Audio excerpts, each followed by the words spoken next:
แผนกอุตสาหกรรมการค้านครหลวงเวียงจันทน์ก็ถือว่าได้เป็นผู้แทนก็นครหลวงเวียงจันทน์เนาะที่เข้าร่วมในกองประชุมใหญ่ครั้งที่12ของศูนย์กลางพรรคซึ่งก็เป็นความหมายความสำคัญเนาะแล้วก็เป็นเกียรติศักดิ์ศรีอันหนึ่งของอาชีพพนักงานเนาะก็คือรัฐกรคือสมาชิกพรรคผู้หนึ่งที่ได้เข้าร่วมในกองประชุมใหญ่ที่มีความหมายความสำคัญพวกข้าพเจ้าก็สุดที่ภาคภูมิใจเนื่องจากว่าก็ได้เป็นตัวแทนเนาะของสมาชิกพรรคทั่วนครหลวงเวียงจันทน์อีกผู้หนึ่งที่ได้เข้าร่วมในกองประชุมในครั้งนี้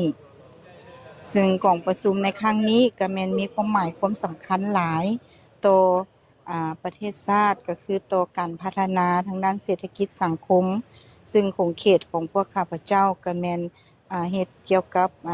เวียกงานอุตสาหกรรมการค้าเนาะในนั้นก็มีหลายเวียกที่ได้มาโฮมใส่เนาะโดยเฉพาะก็แม่นได้โฮมเหมือนพลังงานแล้วก็โฮมเวียกงานบ่อแฮ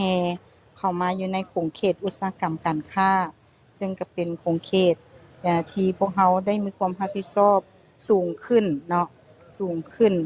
และผ่านการที่เข้าร่วมในกองประชุมผ่านมานี้ก็ถือว่าทางรายงานการเมืองและก็แผนพัฒนาแม่นมีความสำคัญหลายต่อการพัฒนา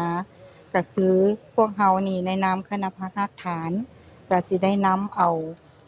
เนื้อในจิตใจของมติกองประชุมใหญ่ครั้งนี้เพื่อไปพันขยายเข้าอยู่ในเวียกงานที่พวกเราจะจัดตั้งปฏิบัติเนาะโดยเฉพาะก็แม่นเว้าเรื่องการส่งเสริมการผลิตเป็นสินค้าการส่งออกเป็นต่างประเทศเนาะก็คือการส่งออกสินค้าเพื่อเฮ็ดจั่งใดเอาเงินตรานำเข้ามาพัฒนาประเทศของพวกเราหั้นแล้วก็เคียงคู่กันนั้นก็แม่นการพัฒนากับการส่งเสริมหัวหน่วยจุลวิสาหกิจวิสาหกิจขนาดน้อยและกลางให้มีความเข้มแข็งและก็สามารถแข่งขันทางภายในแล้วก็ก้าวสู่การส่งออกให้ได้เนาะเพื่อให้เทียบทันกับสินค้าก็คืออันของอาเซียนก็คือของทั่วโลกเนาะอันนี้พวกเราก็คาดหวัง